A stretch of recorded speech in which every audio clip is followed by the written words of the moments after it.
just want to start off the event by saying welcome and thank you for being here today. My name is Malva Kervin-Dive. I'm the program coordinator for SID-W, also known as Society for International Development in Washington. And I'm just going to start off the event by kind of laying some housekeeping rules down and also introducing SID-W. So for those that are not familiar with SID-W, we are the largest and most active chapter of the Society for International Development, an international network that was founded in 1957 to serve as a global forum dedicated to sustainable economic, social, and political development.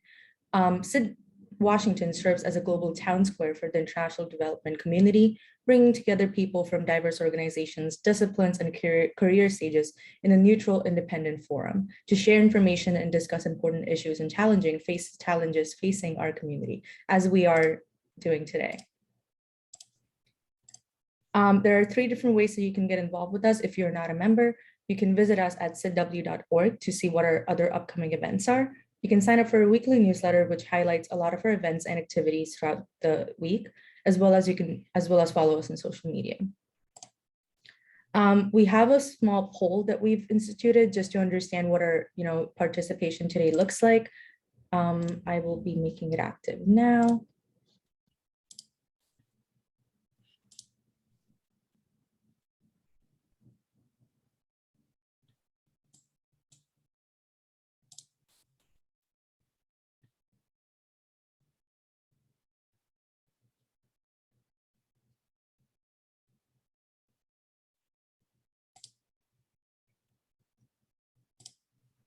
All right, great. So I do see a lot of people joining us today are not members and are within the DMV area. Thank you for joining us. We really appreciate your participation, and we hope that you will continue following SID-W's activities. We also have a survey that we instituted and we'll be sending a link to at the start and at the end of the event. We do hope that you fill this in. The survey is important because we want your feedback in order to make our events more accessible, as well as something that our members and other participants want to see. A few things to note: this event is being recorded and it will be shared on our social media and our networks. There's also live transcription, closed captioning available, and you can enable it through your own personal settings if you go into more. Submission of questions. If you have a question for the speakers, please send it in via the chat box. Please include your name and your organization if you're comfortable doing so with your question, so you can be recognized while the speakers are answering your question. I will now introduce Quisha Bradley, who is one of the co-chairs for the Race, Ethnicity, and Diversity Workgroups. She's also the Program Development Manager, Strategic Initiatives and Innovation for Meharry Medical College. Thank you so much, Malika. And good morning, good afternoon, good evening to participants joining us today for our event. We are very excited to have you and very excited for today's discussion. First, I'd like to take a step back to thank the folks who made this possible and also introducing my fellow co-chairs. So this event is brought to you by 2 SID-W working groups. First, we have the Inclusive Development Group. So I would like to introduce Kayleen Sullivan-Fleury. She is the Operations Director with the U.S. Government Business Line Support Division with Chemonics International, as well as Ryan Ubuntu Olson, who is the Technical Advisor with Palladium. This event is also brought to you by the Race, Ethnicity, and Diversity Workgroup, one of the newest workgroup with SID-W, and their co-chairs are myself, as well as Willem van den Kerk, who is a global business consultant of Intellectual Concepts, LLC.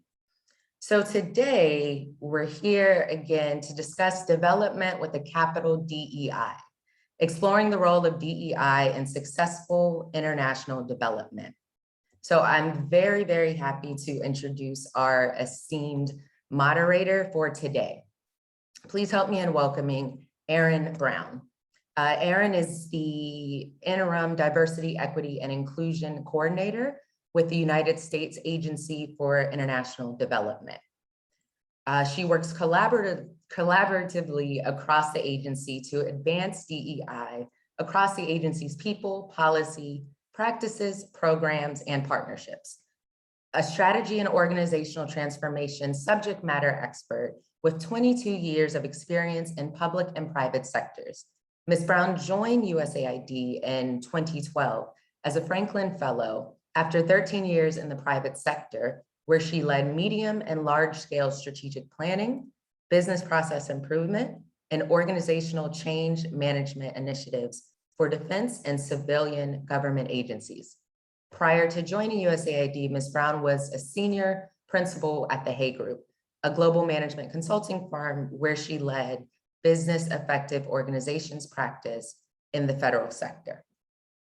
Since joining USAID, Ms. Brown has served in both the Office of the Administrator and the Bureau for Management, where she focused on achieving organizational excellence through operational performance improvement.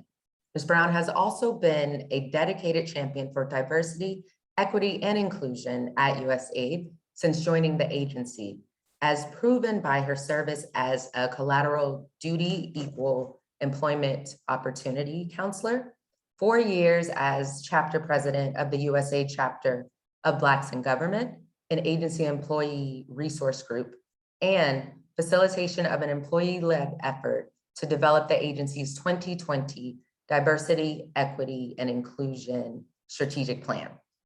With that being said, I will turn it over to our moderator that we are very lucky to have today to introduce our panelists, who we are also very lucky to have today. Thank you.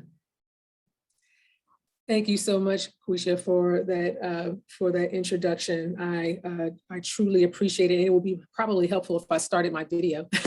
So hello, everyone, and good morning, good afternoon, or good evening, based upon wherever you are in the world today. So I want to first thank the Society for International Development Washington chapter, their working groups, the Race, Ethnicity, and Diversity and Inclusive Development Working Groups for inviting me to moderate today's discussion on exploring the role of DEI in successful international development. And so I'll just offer, kind of a few thoughts before introducing our esteemed panelists, who I know are the folks that you really want to hear from. And I really do believe will, to use social vernacular, spill the tea on why DEI is so important for us in the international development sector. I think the question that I'm struck with when I saw the theme for today's panel is why this and why now? And I'm sure that many of you may be thinking the exact same thing. And I believe that the answer to that is that in this day of 24/7, 365 days a year news, we have witnessed firsthand what happens when there is not intentional effort to deconstruct systems that perpetuate disparities and inequities that negatively impact the marginalized and impede their ability to share in the benefits of a free and prosperous world. In my humble opinion and in my identity as a Black person, the 9 minutes and 29 seconds seen and felt around the world, I believe was a time where those that saw it and felt it stood up and said, enough is enough. Enough of hatred, enough of sexism, homophobia, transphobia, enough of human rights violations disguised as policing, and enough of turning a blind eye to xenophobia and structural racism that influences the unconscious and conscious biases that we face on the day-to-day, as well as policies and practices that have been perpetuated by those biases, even in our work as international development professionals. It is why discussions such as the one that we're about to have today on DEI in development are vital for building awareness, cultivating understanding, and encouraging change necessary to address the negative outcomes resulting from systemic power imbalances that have historically influenced our work. The imbalances that impact how we show up at the table, who gets to be in the room where the table is, let alone have a seat at the table, who we call partner, how we define partnership, who gets to define the priorities and outcomes of that partnership, and how that partnership plays out as we design, implement, and evaluate our development programs.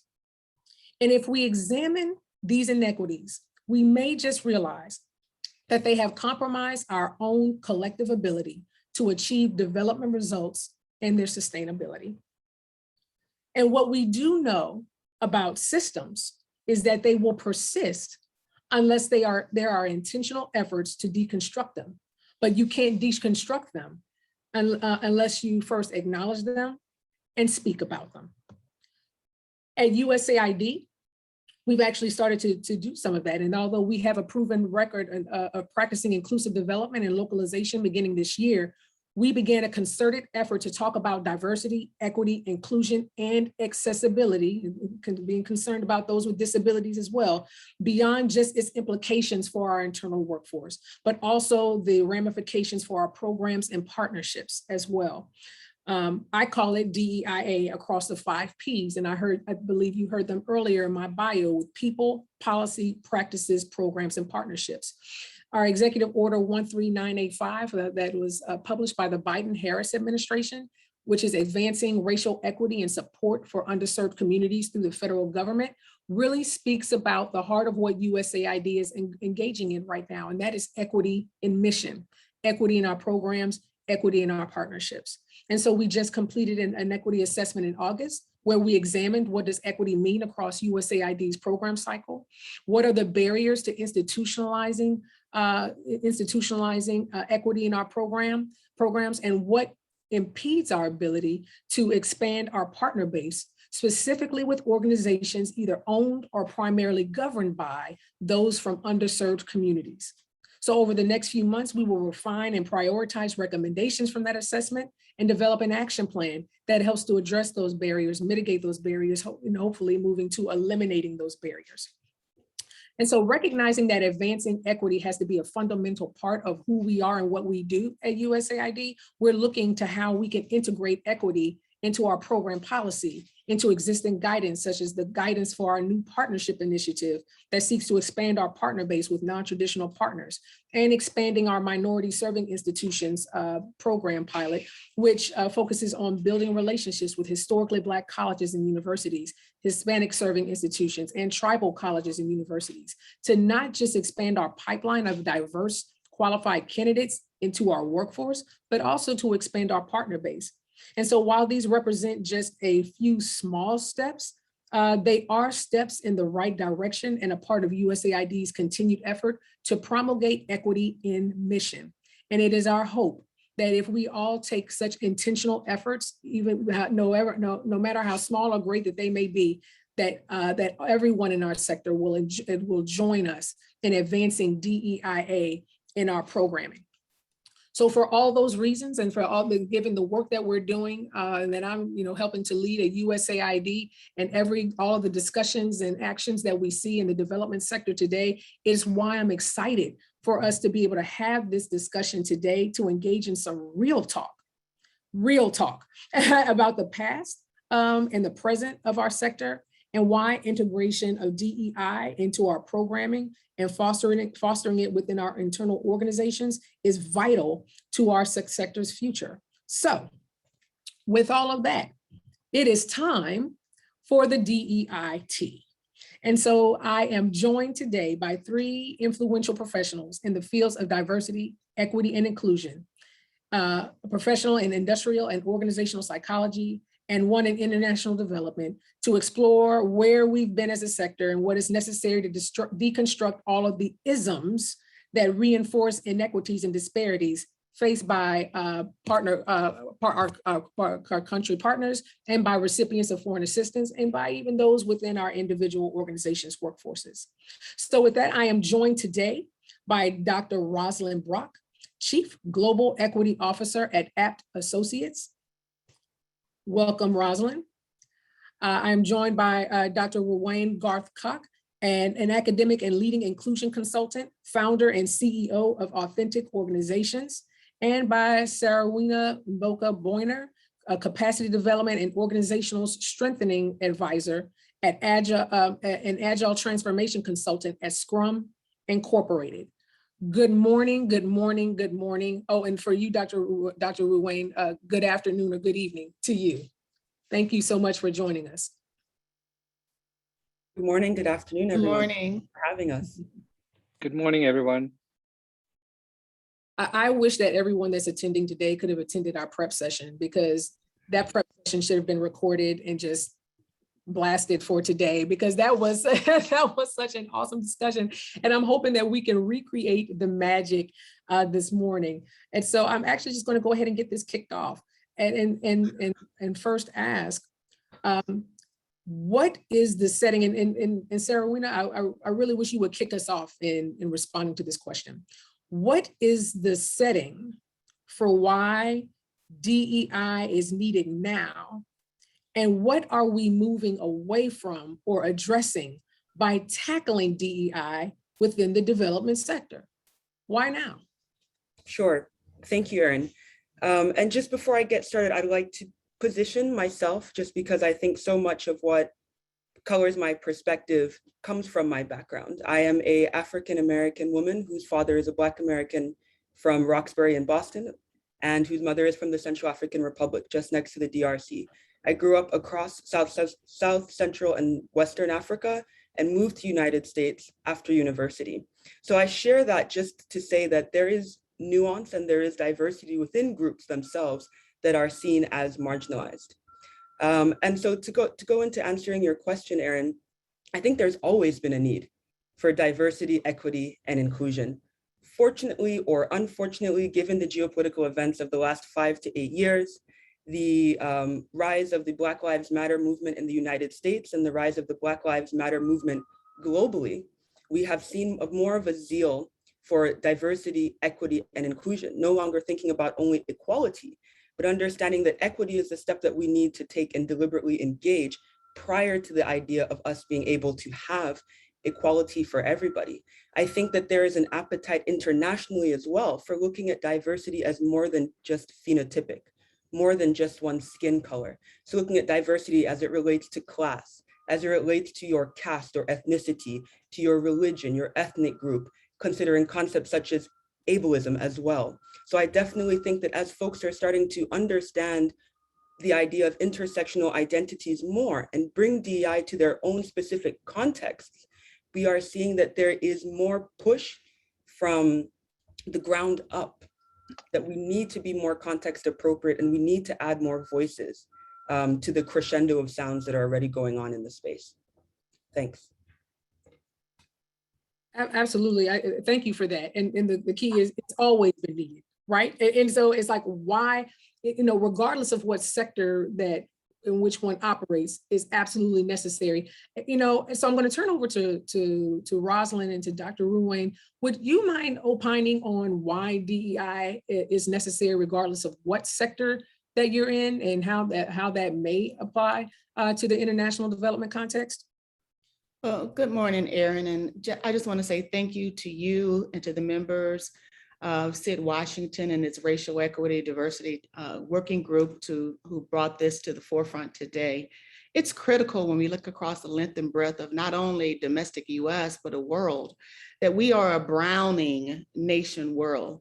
And our ability to really think critically and introspectively about what that means for us across all sectors of American society. I'm an African-American cisgender woman who spent nearly 40 years of my professional career working to dismantle inequities across the continental US.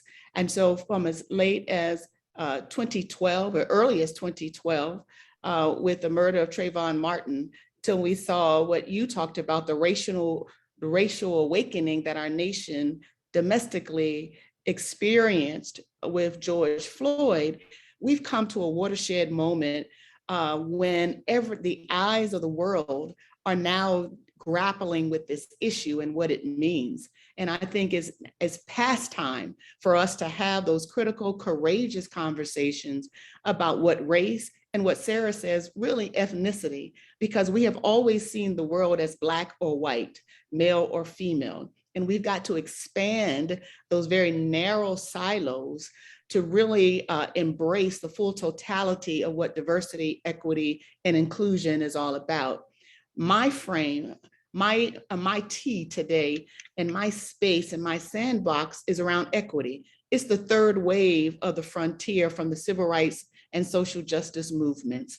I've been the former chairman of the board of the National Association for the Advancement of Colored People, the NAACP in the US.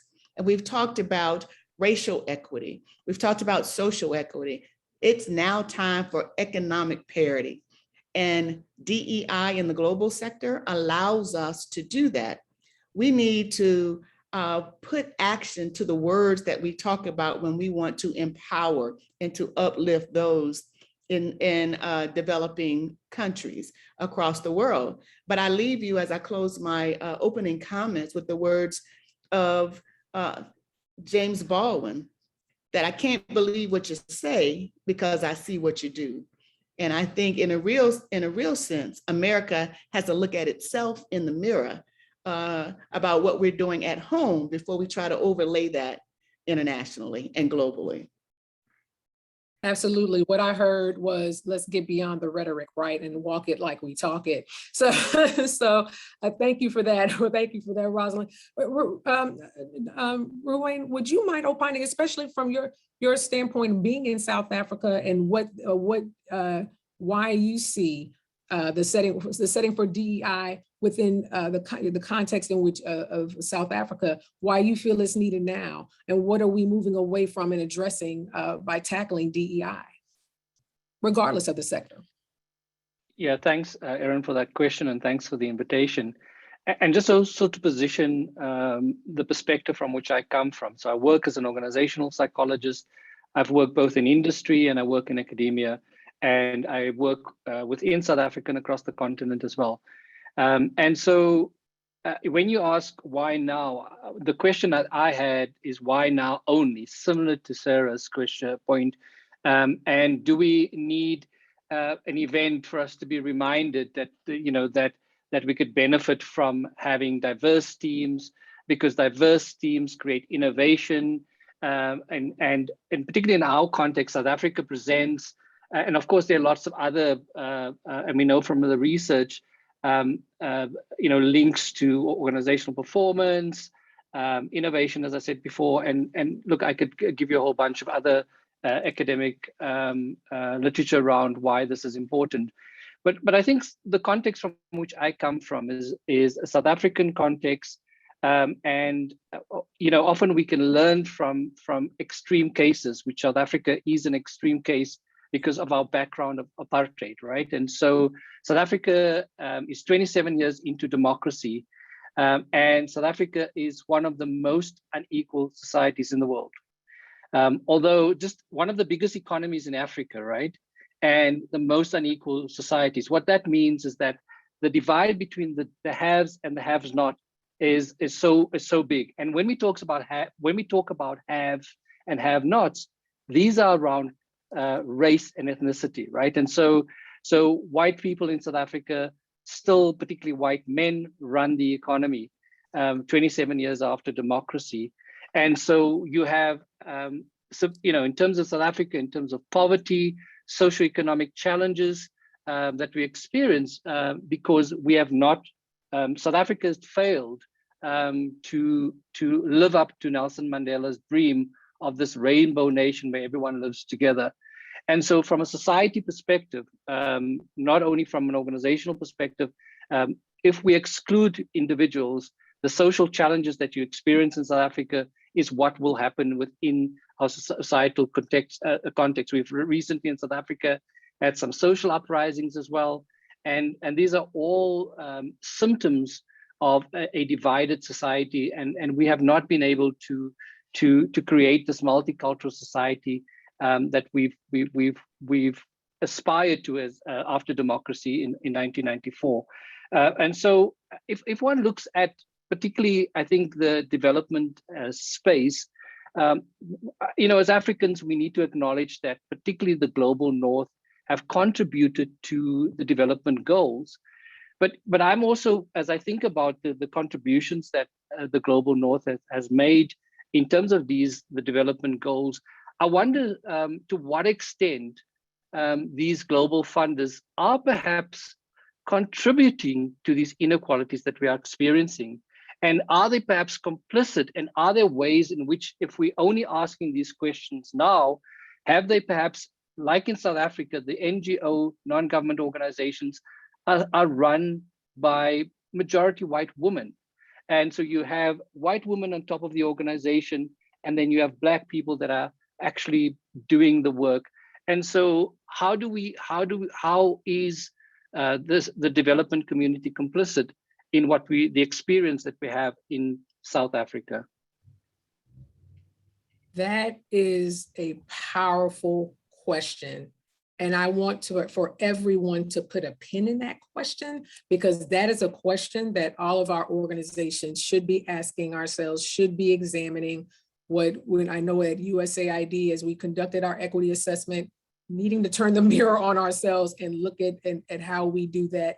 And it is incumbent upon everyone, all organizations in the development space, whether it be funding donor organizations and also implementing partner organizations, how we are complicit in which it is that we see as far as perpetuating the disparities and the inequities that exist in our space today. So okay, so that is a very interesting question, but I'm actually going to turn over to Sarah, because this actually is an interesting segue.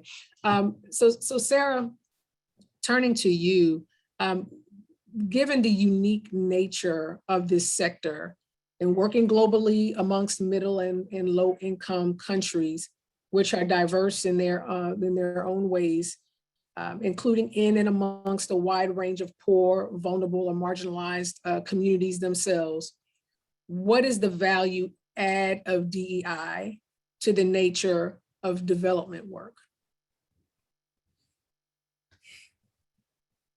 I think I'll start to answer that by posing a question to the audience. In the age of COVID, what did we learn? I think that we learned that there is capacity, there is capability, and there is knowledge in the countries, communities where we work. And by this, I mean that we were able to rapidly deploy because we started to leverage the people that we had in countries when we were no longer able to get on an airplane. And so I'd like to put on a different cap. People often accuse me of being a bleeding heart or only appealing to people's morals and feelings when I talk about DEI. So I'd like to put on the cap of an agilist, thinking about how we can be effective, how we can be efficient in our work, and how we can move faster to be able to deliver to our clients. And when I talk about our clients, I don't only mean the donor. I mean the local partners that we partner with, the communities that we work with, and the governments and other actors that we work with in those countries. That system of clients is who we need to be engaging. So when we think about what the value out of DEI is, it helps us to avoid reinforcing, as Dr. Ruane said, negative stereotypes or situations within context, because we are bringing people who have an acute knowledge of those particular areas that we're working in. We're making sure that we can rapidly deploy. I think about the case when a few months ago, I used to work for the International Rescue Committee. And when there was the volcanic eruption outside near Goma in the DRC, they were able to quickly leverage the Congolese staff they had to go and provide services to other Congolese people within that context, without thinking of how can I get a cost approval for a plane ticket? How can I do visas? Who can get the hotel and the driver and the so forth? So I really think in terms of being able to do effective and efficient and impactful work, being able to be context appropriate, bringing people who know more about that space than just having read theory about it. There is a value in theory, but we need theory to intersect with practice in order to be able to move forward. So for me, just to wrap up and to pass the baton to the other panelists, I think the value add of diversity, equity, and inclusion work from a practitioner, from a programming level, is that it allows us to do more work faster, at better quality, and allows us to prioritize our clients and the partnerships that we are building and developing that trust, as opposed to focusing only on contract negotiations and cost extensions or no cost extensions, but really be able to focus on the work and the impact on people's lives. Because if we remember, it's not just about a project or whatever proposal you submitted. These are things that affect the life of a human being and their families. Thank you. I'll pass it on to the other panelists. Sarah, can I ask a follow-up question? Sure. What extent are biases that exist impeding our ability to leverage the capacity in country for us to be able to realize those efficiencies and increase our effectiveness and ability to not only better achieve development outcomes, but also sustain them? Sure. Let me get my soapbox to stand on, because I talk about this often. For me, the biggest bias, and then I'll pass it on to Dr. Brock, is for me around knowledge valuation. We assume that because somebody went to school in the continental US or you went to school in Europe, and I come from an African perspective, that you will be better, so you will be a better service provider to someone, a community in Tanzania, than somebody who went to Julius Nyerere University. Even though that person who went to Julius Nyerere University understands the context better, doesn't have to take 6 months classes in Swahili, doesn't have to, watch a documentary on the anthropology of Tanzania or so on and so forth. And so I think the idea of how we value knowledge and someone's level of education based on where they're from is an implicit bias that explicitly comes out when we start looking at, well, how many years have you worked? Or where have you worked? Or where did you go to school? Who do you know? So for me, the concept of knowledge valuation and how we assume that people who come from the quote unquote global South or developing world is less than, is that first film of bias that most people don't even consider, but is something that, if anything, creates a domino effect in our ability to hire people who are right for the job and our ability to scale interventions that ultimately can be sustained and absorbed by those communities and replicated later on. Thanks. Oh, absolutely. Turning it over to Dr. Roslyn. I'm not going to do what folks in DEI do. I cannot go back after Sarah. She said, to try to rehash. She said what she said. And relitigate what she said. But I do want to amplify, because she opened the door. At Apt Associates, we've made equity the cornerstone of our work going forward. And we've done that in such a way. Sarah talked about Tanzania. We have, and localization and power shifting is critical in the global development sector.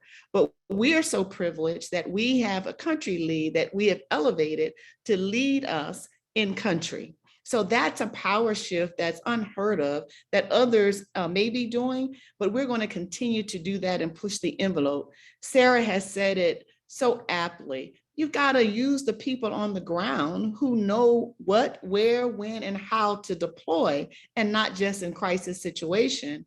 But most importantly, we can't just think that white is right. And we always want to default to white as the traditional way of doing things. So again, I can't add any more to what Sarah has said, but just to say that we are, in a real sense, as a player in this space, Apt is moving aggressively in terms of power shifting. And when you do that, those in power will also lift boats of others as they tap others for leadership across the diaspora. And so in effect, economic viability is also impacted. Leadership development is impacted. Infrastructure is impacted when we just take the time to spread the power, spread the love across individuals, and not just think that only in our own minds that we have all the requisite knowledge and experience that's necessary to move a country forward. I think all of that is powerful, because that just speaks to a paradigm shift needed insofar as what we value, right? And what we see as right, what we value and what we see as right, or what we see as better and best. Yeah. So Dr. Ruane, did you have any thoughts that you wanted to add because I believe as Sarah Winya and Dr. Rosalind have definitely opened the door for you. So what thoughts do you have for this particular question?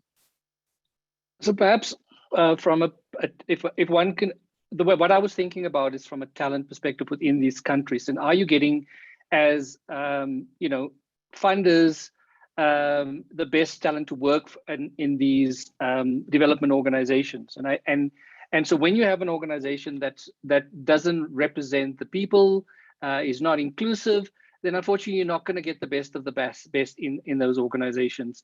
And so from a talent perspective, I think it's important that as we think about development, if we think about organizations that are running, yes, we need people that understand the context, but are these the best people that talent that we're getting? And the best talent will unfortunately join organizations that they feel included there, where the diversity is respected and they feel is equitable. And so, in this age, we'll be moving in, what becomes very important is purposeful organizations. The talent of the young people coming into the organizations want to join organizations where they feel that there is some purpose that they could be part of. And I think, particularly within the development space, that there's often that opportunity.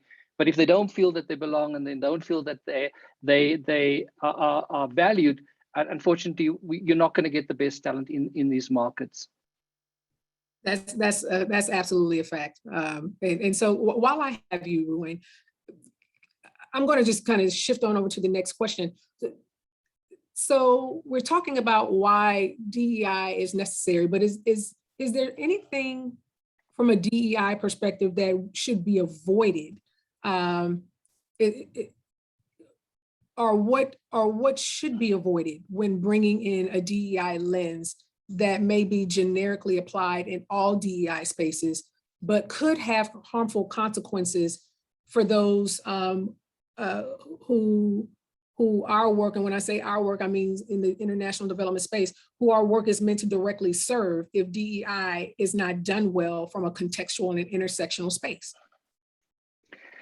Let me start by sharing a real situation or scenario from my own experience. I was recently doing a proposal for an international funder to do DEI work, and I was very I put a comprehensive plan together, and the person that I've been interacting with came back and said, "Can we tone this down a little bit? It sounds too too intense for our leaders, and maybe they're not going to want to accept this proposal. So, you need to tone the language down a little bit." And so one of the things that from that, and also other experiences, DEI is not going to have an impact in terms of what Sarah and Rosalind talked about if we're going to run a whole bunch of workshops and expect everything to change. And so DEI is not about running capability workshops. It's about, for me, it's about changing the organizational culture and changing the way we do things. And that starts with the strategy of the organization. And so for me, if we want to have an impact, if we want to change, if we don't want it to be harmful, it needs to start with the leadership team and their strategy and how they see the organization. Running a couple of workshops is not going to have the impact that we have. And often we talk about DEI and we're talking about running workshops about bias, and I'm not suggesting that's not important, but you need to take an organizational development approach, which starts with the organization, with the team, and then deals with individuals. It almost sounds like we need the same approach and rigor that we use from a programming perspective, where we, it's like at USAID, I think about our development of results frameworks and understanding what necessary and sufficient conditions need to exist in order for us to be able to achieve the ultimate development objective. And what I heard was running some workshops is necessary, but not sufficient, right? And so absolutely. Of those necessary and sufficient conditions. And so what should be avoided is running a bunch of workshops absent of integrating it into the foundational documents of the organization, such as the strategy, which set the vision and the direction of the organization. That's excellent. Dr. Erin, Ross. can I add to that? Because I think it's Sure. appropriate here, but it's also to create performance agreements around that, right? And so to Yes. say that if you build it into your performance management processes, or as a funder, your performance agreements that you have with your development organizations, I mean, that will reinforce the right behavior and ensure that we bring about the change and another 10 years time, that we don't have the same conversation actually, and that things have significantly changed. That's an excellent point. And there have definitely been conversations around how do those to which we, those that are our partners, our implementing partners, and from a USAID perspective, how do we get our USAID implementing partners to share the values that we are promoting as it relates to diversity, equity, inclusion, and accessibility, and what does that look like from an award perspective? So you're absolutely correct in that. Dr. Rosalind, did you have anything that you wanted to share? Yeah, I would add that we also have to consider this whole notion of organizational fragility. When we talked about it has to start at the top, it has to be a part of our foundational documents, but we also have to understand is just because you said it doesn't mean it's going to happen. Right. Because there are those who are going to be gatekeepers and try to block at every turn your forward progress for integrating strategies, policies, hiring new people. We know that story. We know that song.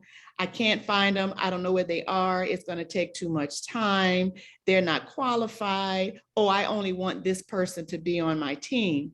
And then we also then get in a situation where individuals want to cherry pick who they want, this one and not that one, and this one and not the other one. So it's so critical that we have performance metrics tied to outcomes. Sarah talked about it. Why do we do this work if in fact we really don't want to see our mission goals accomplished with real measurable, let me say that again, measurable social impact?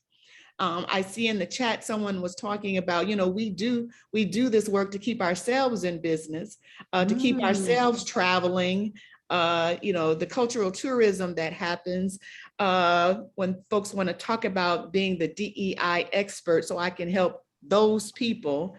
But what about helping people help themselves? Yes. And so that you will, in effect, work yourselves out of a job, but the reward in that is that there will be a stronger infrastructure of leadership, partners, credibility, and outcome with lived experiences and opportunities where really we talked about nation building really happens. And that's the critical, I think, assessment that has to be done in organizations. At APT, my colleague is listening, had been working on trying to get gender equity and the whole suite of equity issues for about 10 years, toiling, volunteering, putting a group together to try to prime the pump inside the organization. Yes, there was a head acknowledgement of equity, gender equality, and disability was fine, but it took a watershed experience for folks to really say, we have to do this. And the only way we can do this is to institutionalize it into our mission statements, into the cornerstone of our work and everything that we do. So that's our hiring practices, that's our procurement with our vendors, it's how we go to market and our strategies, it's our narrative, it's our client conversations, it's having courageous conversations and raising these issues. And what you'll find is that more often than not, folks are receptive to hearing what you have to say, if in fact you have cultural humility. And that's the challenge often in the global development sector, that white male Yale knows all and not being in a situation to share the shoreline and have really critical conversations to get to know each other. Ruwan talked about it in terms of social dynamics and anthropology. It really is fundamental. I'm a preacher, and it is one, and so I'm not going to proselytize, so I'm not going to get anybody in trouble, but it really is, am my brother and my sister's keeper? Do I care about the other? And am I concerned about the plight the economic opportunity, the health, security, and environmental conditions of those who are outside my circle. So Sarah's name was actually referenced, Rosalind, in what you mentioned. So I want to give Sarah, a few quick minutes. Sarah, did you have any thoughts on what should we avoid here as we are moving forward with advancing DEI in our international development work? Sure. I first and foremost would like to co-sign and amplify everything that Dr. Brock and Dr. Adekok have said as well. And I have 2 points to make quickly. The first one will be quicker than the second.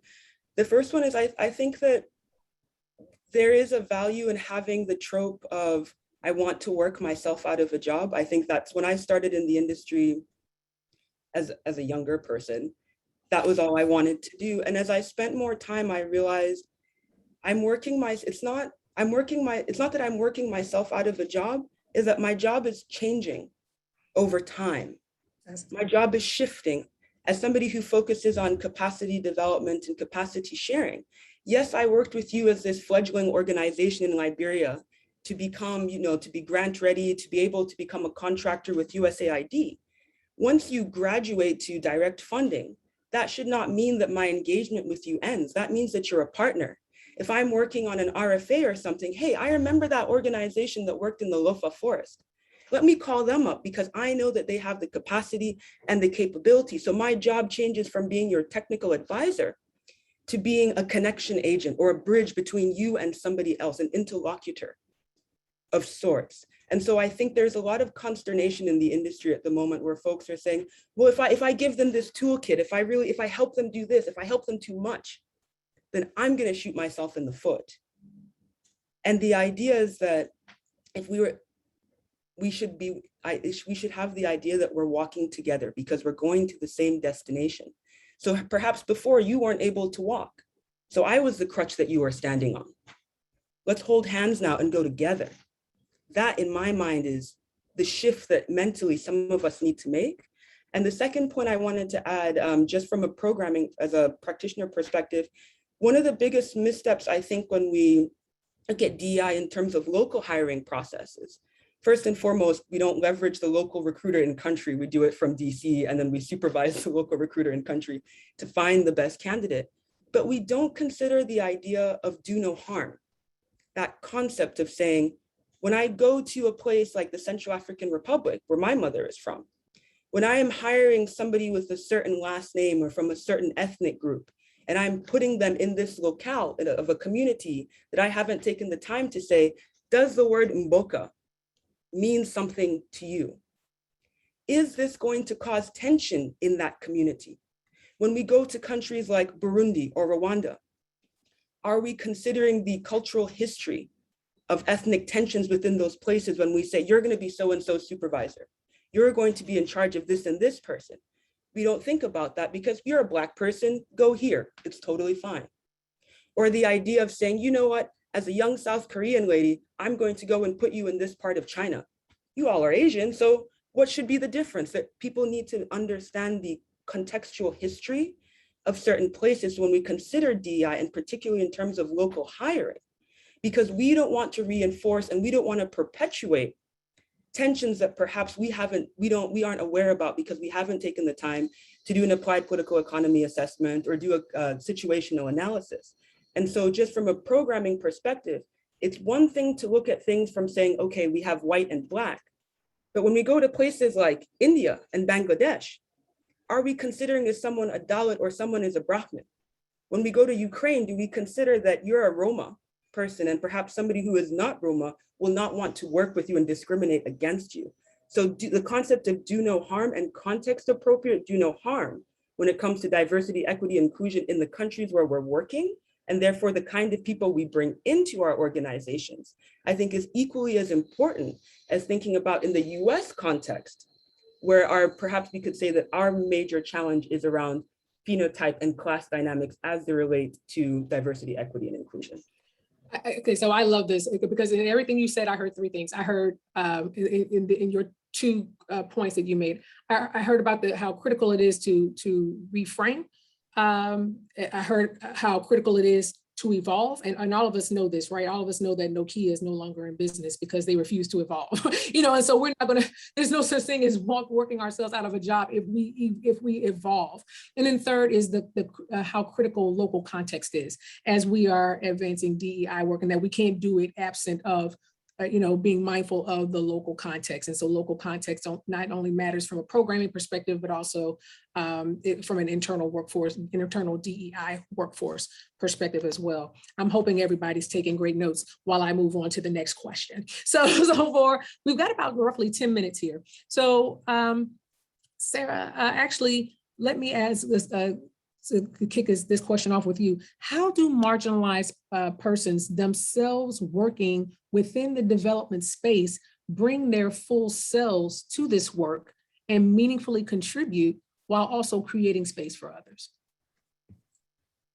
I'll give two responses for that. I think on the first hand, folks can only do this if we have psychologically safe environments. And by that, I mean, it's not only for when somebody is joining an organization and the recruiter is saying, look at our diversity statement, we have 10 of these kind of people and 5 of these kinds of people, and we've got microbrew in the office and it's all sunshine and roses.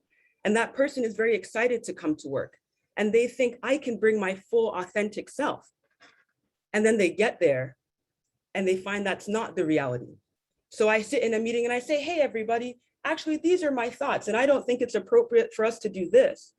And then I get a slap on the hand that was inappropriate in a meeting, or that made somebody else feel too much, because it's okay for one thing to hear about it nebulously, but when you brought your experience as a Black person or as an Asian American, and you said you didn't like the way that people were talking about how the COVID-19 virus was being presented here, somebody said, well, that person didn't mean it as offense.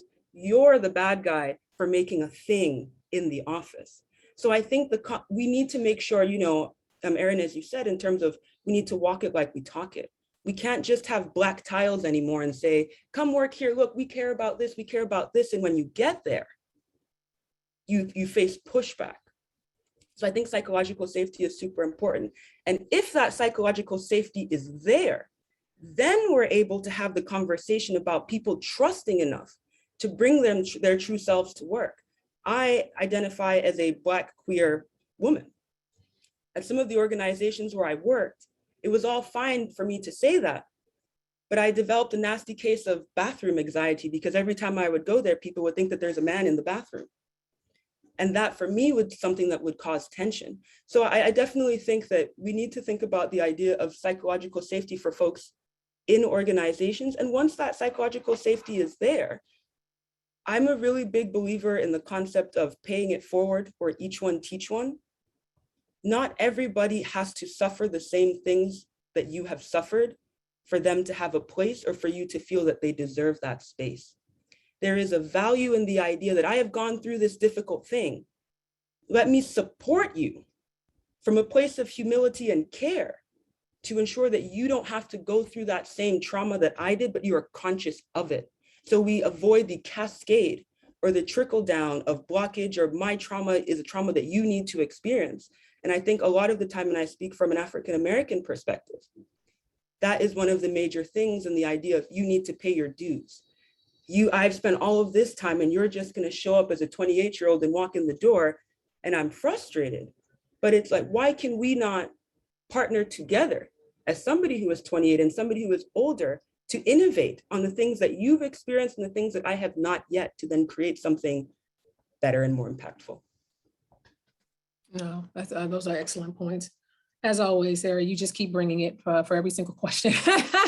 So I know that we only have 5 minutes, but I want to allow Ruane and Rosalind, did you have anything that you wanted to add as it relates to suggestions for marginalized persons that are working in the development space, how they can bring their full selves to their work and feel valued?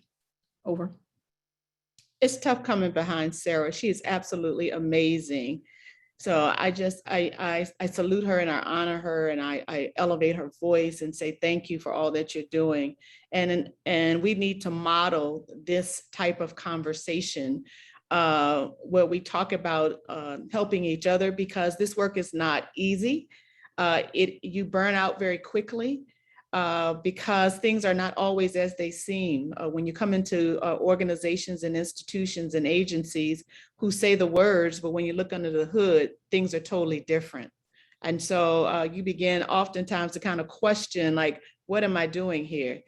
You were telling my story in the beginning, Sarah, so I salute you and I say thank you.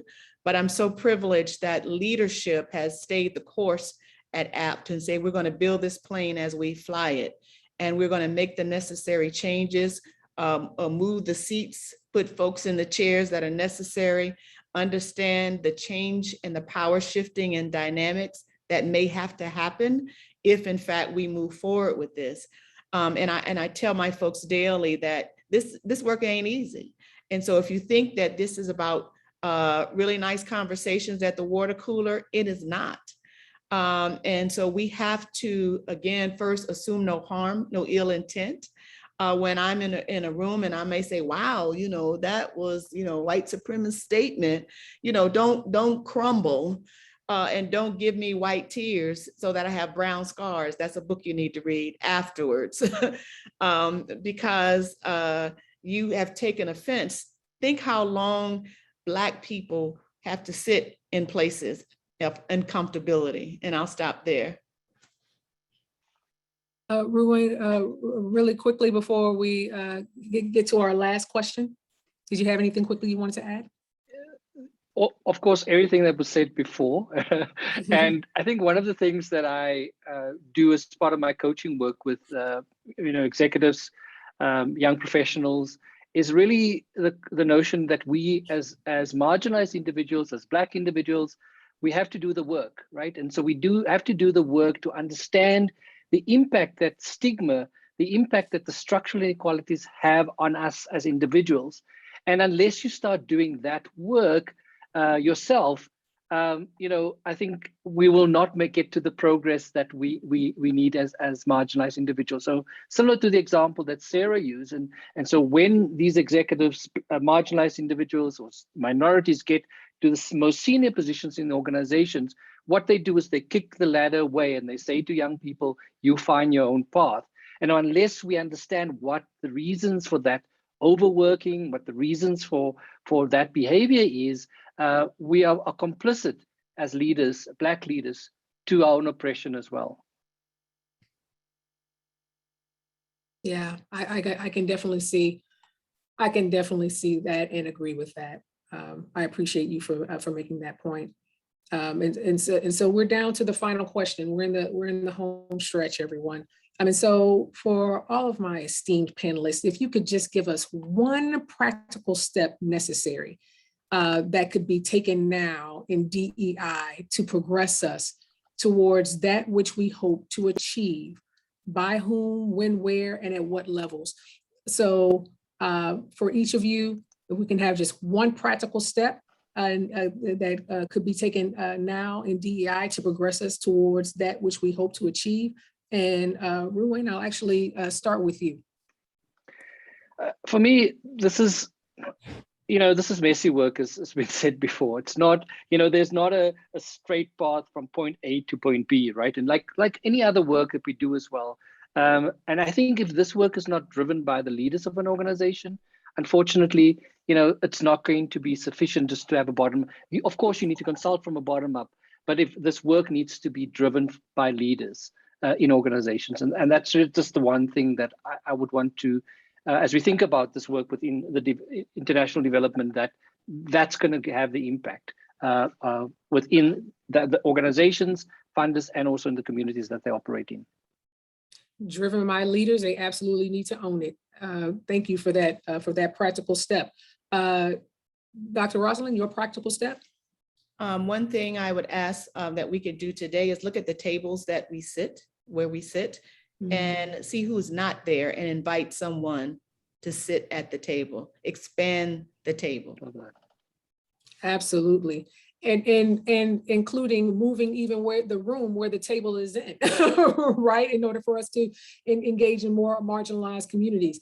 Okay, and Sarah, we are going to let you close us out and take us home. What is your one practical step?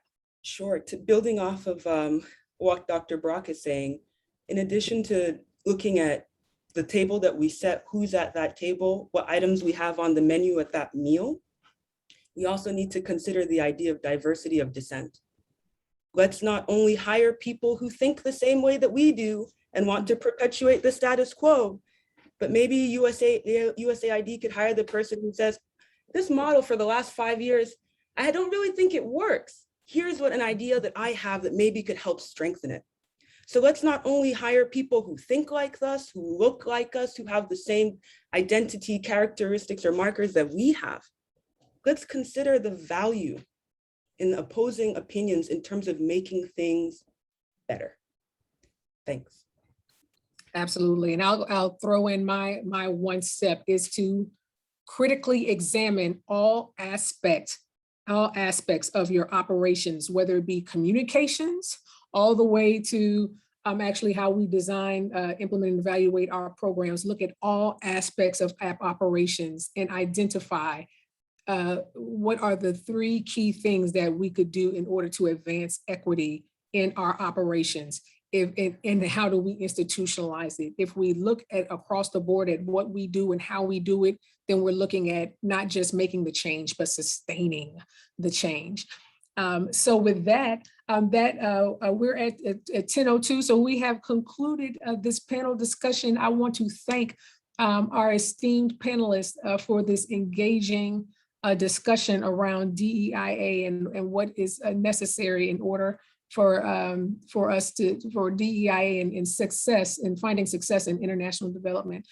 This was inspiring for me, especially through the work that we do at USAID. And so don't be surprised if I invite some of you to USAID to engage and replicate this conversation, because we need more ears listening to this. And so thank you from the bottom of my heart for speaking truth to this situation. Thank you for all that participated and listened in. And thank you again to Sid Washington for inviting all of us to engage in this very meaningful and timely conversation. Turning it over to you, Quisha. Thank you so much, Erin. And I know some of our panelists did have to go, so we thank you all for staying the additional minutes you did. Thank you so much, Erin, for moderating that. That was true tea, and sometimes it's not easy being at the kitchen table to help go in and out. So thank you so much for that. With that, I will turn it over to co-chair Caitlin to let us know what we're up to next. Thank you. Great, thank you so much. And I have to agree, what an excellent panel. I enjoyed listening and seeing the chat. And I know that there are a lot of ideas based on the chat and discussion points. So we're going to have an opportunity now to break out into some discussion groups so that those of us who have been listening can share those ideas that we've had. We're going to break into 4 groups, and we'll have a co-chair from one of the 2 work groups there with you. It's going to be up to the groups how you'd like to record your discussion, but I did just want to share one option that I'll put in the chat. So I'm going to share my screen real quick. So I'm going to be sharing a Jamboard with the group. Some of you might have used this tool before. Ryan, can you give me a thumbs up if you see it? Okay, awesome. So each group will have a slide, and you can use this sticky note tool to add ideas. Here's an example.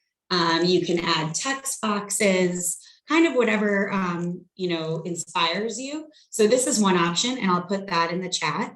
Another option is if your group decides you prefer not to use Jamboard, you can just choose one note taker to put some key ideas down, because after today's event, we really want to continue this discussion with our 2 work groups, including on the Inclusive Development Workgroups LinkedIn group. So I'm going to put the Jamboard in the chat now. We have some sample questions. in our Jamboard, but you can really feel free to have this discussion be free flowing. We want to know what ideas stuck out to you, what actions you're thinking of taking based on the discussion, really any key ideas that stuck with you. So with that, are there any questions before we go to breakout groups? Ryan? Yeah, I just wanted to mention that we won't be coming back as a group. So thank you. Yeah, super key point. Thank you, Ryan. So we have till 10:30. So you have, until then to discuss. If you need to leave earlier, that's okay, but we will not be coming back to this main room after. So also a reminder to take the survey that Sid just put in the chat. We will be sharing the recording. So if you want to share this conversation with other colleagues who you think would be impacted by it, we'd love that. And so with that, we'll go to breakout groups, and we want to thank you so much for your time today.